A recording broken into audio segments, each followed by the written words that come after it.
Soy Zenaida Morales, 67 años. Hace 3 días. Mi hija Araceli estaba parada en mi cocina con una venda que le cubría desde la palma hasta la muñeca. En la otra mano traía una urnita de metal chiquita, de esas que te dan en la veterinaria cuando no hubo tiempo de elegir algo bonito. Con la voz temblorosa me dijo que Cenizo se había vuelto loco, que se le había ido encima sin aviso, que apenas alcanzó a jalar la mano. Me atacó, mamá. Susurró. Tuve que hacer algo. También era por tu seguridad. Sus palabras me dejaron helada. Cenizo había sido lo último que mi esposo Rigoberto me dejó antes de irse. Una presencia firme, calladito y vigilante, siguiéndome de cuarto en cuarto. Creer que le había hecho daño a Araceli se me hacía imposible, pero llorarlo se sentía peor. Tomé la urnita de sus manos porque ella necesitaba que lo hiciera, porque no sabía cómo enfrentarme a una hija que temblaba como hoja en viento. Cuando Araceli se fue, la casa se tragó a sí misma. Ya no se oían las uñitas sobre el piso, ni su respiración suave en el pasillo, ni ese peso acomodándose junto a mi sillón. El silencio se me metió al pecho de una manera que el duelo nunca había logrado.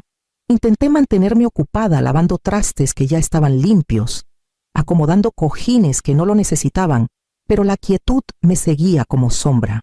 Al segundo día, cositas chiquitas empezaron a picarme. Araceli no podía decirme exactamente dónde había sido la mordida, solo que todo se hizo borroso. La veterinaria que mencionó no contestaba cuando marqué, y el mensaje del buzón ni siquiera hablaba de eutanasias de emergencia. La venda de su muñeca estaba demasiado limpia para una herida reciente. Aún así, me aferré a su versión. Agarrarme se sentía más fácil que imaginar lo otro. La tercera noche. Ya bien entrada la madrugada. Estaba desvelada mirando el techo. El duelo altera el sueño de formas raras. Pero esto era distinto. Un ruido de ramas moviéndose llegó desde el patio. Lento, pesado, conocido. A las 2 de la mañana. Algo se movía por el jardín que Araceli le había hecho a su papá, rozando las sombras como si supiera perfectamente a dónde iba. Rigoberto pasó sus últimos meses en el cuarto del fondo, el que agarraba la luz de la tarde. Las enfermeras de cuidados paliativos entraban y salían, siempre amables, siempre en voz baja, pero nada suavizaba la verdad que nos caía encima. Se estaba apagando, y los dos lo sabíamos. Algunas noches me apretaba la mano y me susurraba que ojalá pudiera darme más tiempo. Yo le sonreía, aunque la garganta se me hiciera nudo. Una tarde, don Leonel Vargas llegó sin avisar. Había sido el amigo más cercano de Rigoberto desde morrillos en Tlaxcala. Un hombre recio como encino viejo y igual de firme, entró con el sombrero en la mano y me dijo: «Rigo te necesita allá adentro». Su voz traía algo que nunca le había oído titubeo. Entré al cuarto y encontré a Rigoberto sentado, con una cobijita delgada sobre las piernas. A sus pies estaba un pastor alemán grandote, tranquilo como piedra, con los ojos clavados en mí. «Este es Cenizo», dijo Rigoberto. Su voz ya estaba débil, pero el tono era firme. «Y es tuyo». Lo miré a él, luego al perro. «Rigo, yo no puedo hacerme cargo de...». «Sí puedes», me interrumpió. «Y lo vas a hacer. Leonel me ayudó para encontrarlo. Está entrenado, es manso, y se va a quedar contigo cuando yo ya no pueda». Leonel se acercó. «Escucha las voces suaves. Zenaida, este perro es para un hogar, no para una jaula». Me agaché junto a Cenizo. Él avanzó despacio y me tocó la mano con el hocico, como si ya supiera el papel que le tocaba. Rigoberto sonrió al verlo. «Él va a cuidarte». Después de que Rigoberto se fue, Cenizo me siguió de cuarto en cuarto, prefiriendo el silencio al cariño ruidoso, la presencia al relajo. Todas las mañanas me despertaba con su peso hecho bolita junto a mi sillón, como si estuviera de guardia. Araceli, en cambio, nunca le agarró cariño. Cada vez que venía, se mantenía lejos, entrecerrando los ojos cada que Cenizo la miraba muy fijo. Debía haberle puesto más atención. Araceli llegó un sábado por la mañana con unos rollos de planos bajo el brazo y una alegría forzada en la voz. Estuve pensando, mamá, papá merece algo bonito en el patio de atrás. Un jardincito conmemorativo. Rosas, tal vez un caminito de piedra. Yo misma lo puedo hacer. Casi llegábamos a los 35 grados, pero traía una blusa de manga larga, abotonada hasta las muñecas. El sudor le juntaba en las sienes y no dejaba de jalarse las mangas hacia abajo, como si le diera miedo que se le subieran. Te lo agradezco mucho, le dije bajito, pero parece mucho trabajo para ti sola. Necesito hacerlo, contestó demasiado rápido. Por él. Ni siquiera esperó a que yo dijera que sí. Para la tarde ya estaba en el patio, marcando rectángulos con cordel, acomodando las herramientas que trajo en su camioneta. Sus movimientos eran bruscos, nerviosos. Cuando salí con limonada, apenas levantó la vista. La tomo después, murmuró. Traigo el ritmo. Cenizo se quedó cerca del porche al principio. Hocico arriba, orejas moviéndose. Cuando Araceli empezó a abrir zanjas largas y profundas, se acercó. Su atención se clavó en la esquina más lejana del terreno. Olfateó fuerte y luego empezó a rascar la tierra con una urgencia que crecía. ¡Para!, le gritó Araceli. Corrió y lo empujó con la rodilla. Me está arruinando las marcas. Cenizo retrocedió, pero siguió mirando el mismo punto. La cola baja, no de miedo, sino de terquedad. Araceli, le dije suave, nunca se ha portado así. A lo mejor huele a algo. Está bien, me cortó. Nomás mételo a la casa, por favor. La voz se le quebró al final. Volvió a su trabajo, cavando más hondo de lo que cualquier macizo de flores necesitaba. Vi cómo le temblaron los hombros una vez, como si se hubiera atrapado entre la rabia y el pánico, cuando se fue esa tarde. Cenizo fue directo a la zanja angosta que había dejado y se quedó ahí parado, sin moverse, hocico pegado a la tierra. No ladró, no cavó, simplemente esperó. Y algo se me apretó por dentro al verlo. La mañana después de que Araceli trajo la urnita, marqué a la veterinaria que mencionó. Contestó una recepcionista con voz alegre que se sentía fuera de lugar con el peso que traía en el pecho. Llamo por una eutanasia de emergencia que hicieron ayer. Le dije. Ayer no tuvimos ningún procedimiento de emergencia, respondió. Ni un pastor alemán entró. Me quedé mirando el teléfono mucho después de que colgó. Cuando Araceli llegó más tarde con el mandado, le extendí la urnita. ¿De verdad te la dieron ahí? No la miró de frente. Sí, mamá. Estaban saturados. Todo fue muy rápido. No se parece a las que normalmente. Mamá, por favor. Su voz tronó como rama seca. ¿Podemos no hacer esto? Su reacción me heló más que sus palabras. Se quedó solo unos minutos antes de decir que tenía pendientes. Al salir, algo chiquito se le cayó del bolsillo de la chamarra. Lo recogí después de que cerró la puerta. Un pedacito roto del collar de cenizo. Los bordes deshilachados, tiesos de tierra. Lo sostuve con las dos manos, esperando que la culpa de los últimos 3 días me cayera encima. En cambio, algo dentro de mí se asentó lento, frío, seguro. La historia que me había contado ya no aguantaba. Desperté con un ruido de algo raspando el patio lento, pesado, con ritmo. Por un segundo creí que soñaba. Pero el ruido volvió y me sacó de la cama. El reloj de la mesita brillaba apenas pasadas las 2 de la mañana. Me puse la bata y caminé hacia la puerta de atrás. La luz del porche se prendió sola, tirando un resplandor tenue sobre el jardincito conmemorativo que Araceli había hecho. Las rosas estaban quietas. El caminito de piedra brillaba apenas. Y entonces las sombras se movieron. Una figura grande estaba agachada en la esquina más lejana. Los hombros subiendo y bajando. Las patas trabajando la tierra como si estuviera cavando en la memoria misma. Se me cortó la respiración.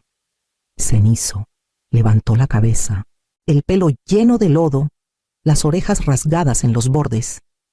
Una pata trasera apenas tocaba el suelo, temblando del esfuerzo. Pero sus ojos, esos ojos oscuros y firmes, eran inconfundibles. Soltó un quejido bajo y cansado, como pidiéndome perdón por asustarme, y volvió a cavar. Salí al patio sin chanclas, el pasto frío y mojado bajo mis pies. Cenizo, repetí, ya más cerca. Aquí estoy. No paró. La desesperación en sus movimientos era más fuerte que el dolor.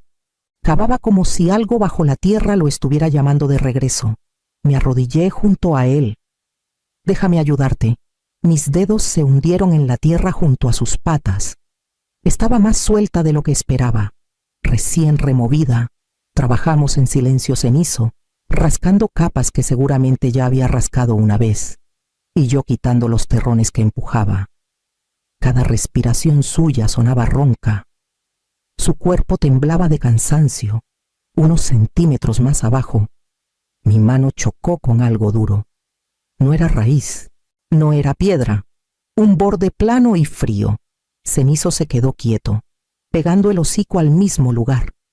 Luego me miró, y la urgencia en sus ojos me cerró la garganta. Rasqué más tierra. Apareció el contorno de una superficie metálica bajo el lodo, la esquina de una caja enterrada más hondo de lo que cualquier jardinero necesitaría.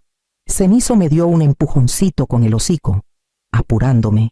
Aunque temblara, aunque sangrara, no iba a dejar ese pedazo de tierra. Apoyé la palma en el metal frío y la verdad se me coló por la piel. Lo que fuera que estuviera dentro de esa caja valía lo suficiente para que Cenizo se arrastrara hasta la casa sin importar de qué había escapado para llegar. La caja estaba bien encajada y me costó sacarla con las dos manos. Cenizo se desplomó a mi lado, jadeando fuerte, con una pata apoyada en el borde como si necesitara seguir tocándola. El metal estaba helado incluso entre mis dedos llenos de lodo. Levanté los pestillos uno por uno. Abrieron con un clic seco, como puerta de juzgado. Adentro había paquetes de documentos envueltos en plástico para que no se mojaran. Saqué el primer montón. Mi nombre garabateado en la parte de arriba de varios papeles, solicitudes de préstamo, retiros bancarios, autorizaciones que nunca había visto. Firmas falsificadas con curvas que querían parecerse a la mía, pero torpes. Se me revolvió el estómago. Abrí otra carpeta. Recetas médicas, hojas de control, páginas arrancadas de un registro con las iniciales de Araceli por todos los márgenes. Una lista de medicamentos opioides, ansiolíticos, cantidades que nadie podría justificar. Cenizo acercó el hocico a los papeles, olfateando con una familiaridad que me hizo latir el corazón. Lo miré. Tú sabías, susurré. Volvió a empujar la caja, insistiendo. Y entonces entendí.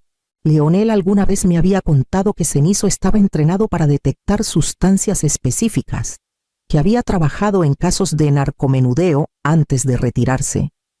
Yo pensé que Rigoberto solo quería hacerme compañía, pero Cenizo no me había cuidado con cariño. Me había cuidado con instinto. Me temblaron las manos mientras rebuscaba más hondo. Un aviso de vencimiento del banco a nombre de Araceli, una carta de cobranza, un sobre del juzgado sin abrir. Cada hoja apuntaba al mismo lado, un espiral que mi hija había escondido bajo buenos modales y distancia. Llevaba años resbalando, y yo había confundido su silencio con independencia. Cenizo gimió bajito y me tocó la rodilla con el hocico. Le acaricié la cabeza. Tú trajiste esto de vuelta, le dije. Viniste por esto. Saqué el celular con los dedos llenos de tierra y marqué a Leonel.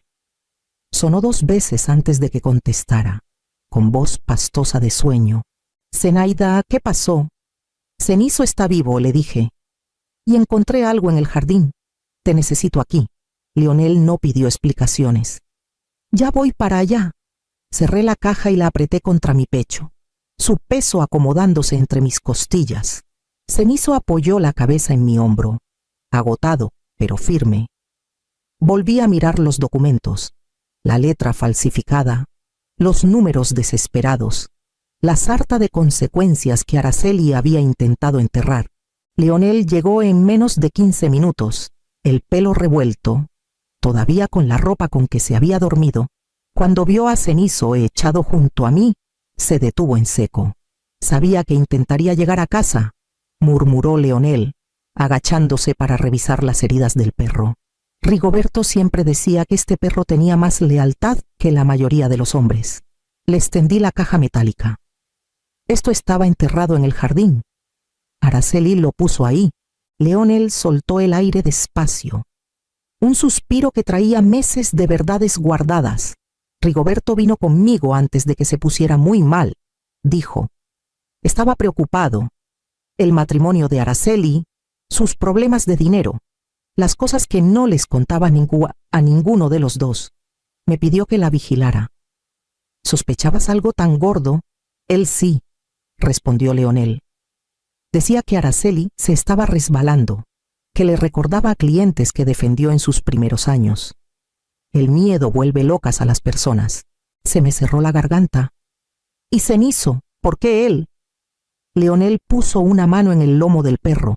Rigoberto quería que estuvieras protegida. Cenizo era el único perro en el que confiaba para quedarse tranquilo contigo, pero alerta a cualquier cosa rara. Sabía que Araceli podía esconder cosas.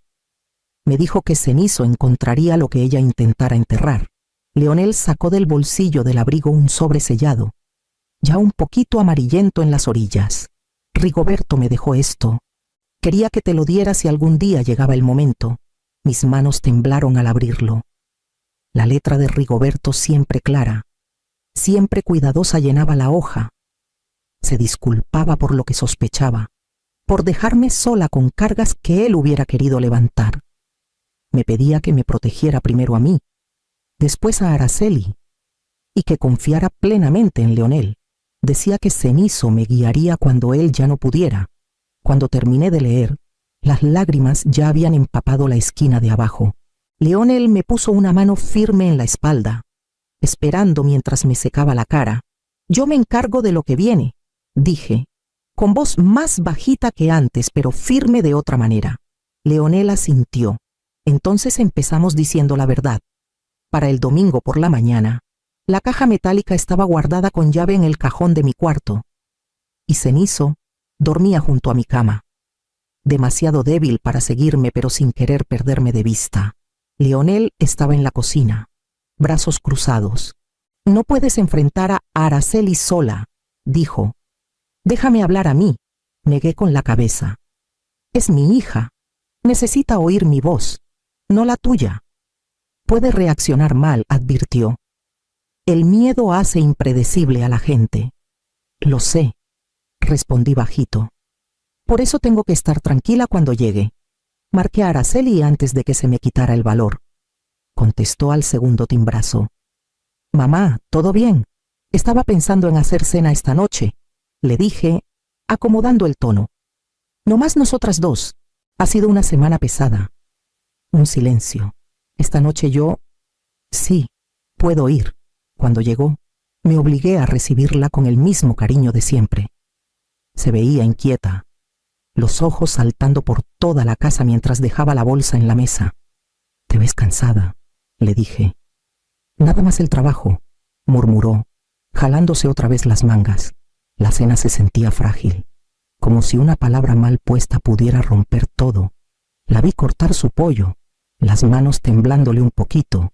«Casi se me olvida», dije como si nada. «Mañana lunes viene una empresa de jardinería. Van a rehacer todo el jardín. Tierra nueva, camas más profundas, mejor drenaje. Van a levantar todo». El tenedor le pegó al plato con ruido. «¿Qué? ¿Por qué?»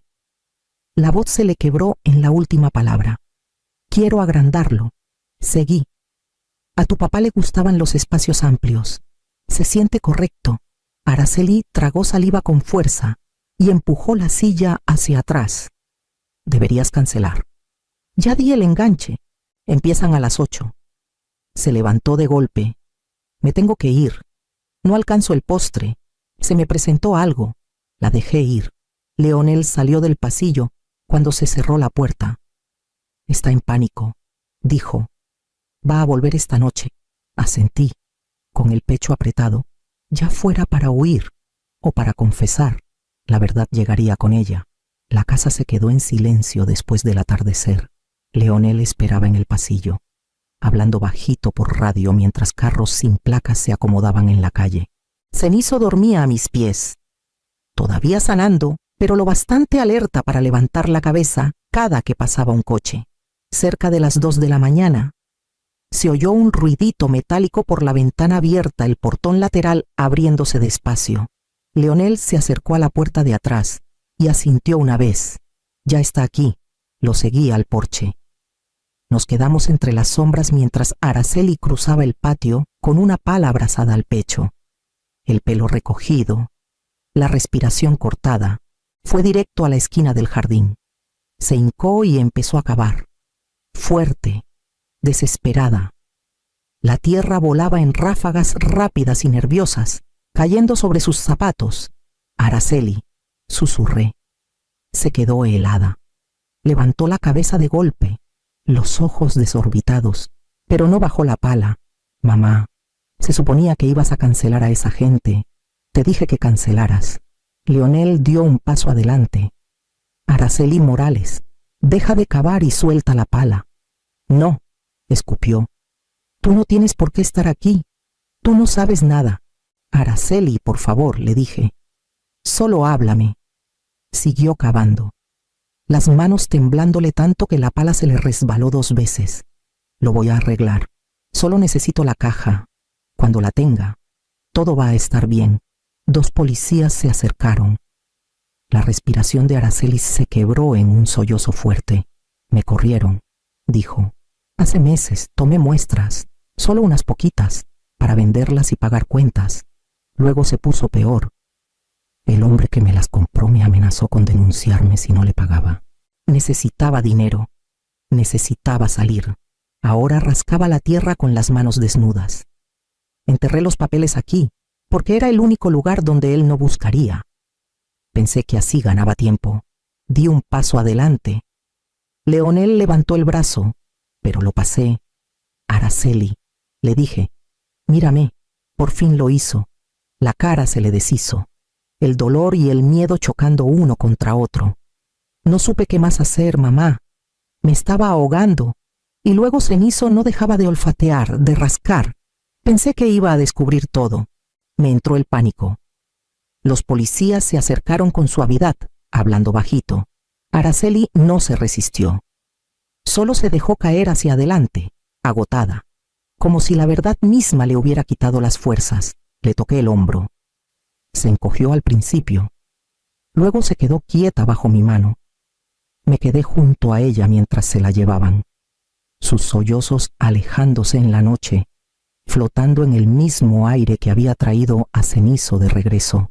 2 días después, soltaron a Araceli en un programa de desvío. Terapia, citas semanales, restitución obligatoria, nada le fue fácil. Pero lo enfrentó de frente cuando me llamó. Su voz sonaba más suave de lo que recordaba. Lo estoy intentando. Mamá, dijo. Ya no quiero esconderme. Te creo, le contesté. Pero vamos paso a pasito. Lo dije en serio.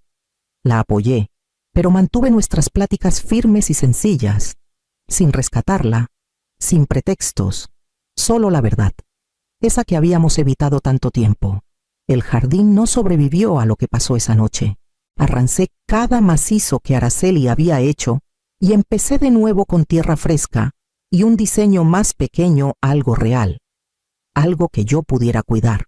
Cenizo se echaba cerca mientras trabajaba, la pata vendada estirada, los ojos siguiendo cada movimiento, como asegurándose de que no me soltara. Cuando terminé de plantar el último rosal, entré y volví a abrir la carta de Rigoberto. Esta vez mis manos no temblaron. Sus palabras se sentían más tranquilas, menos advertencia y más recordatorio de que el amor sigue aunque tropecemos. Afuera. Cenizo ladró una vez corto, firme antes de volver a acomodarse en el pasto. Cuando una verdad sale a la luz, está hecha para destruirnos o para ayudarnos a crecer de una buena vez.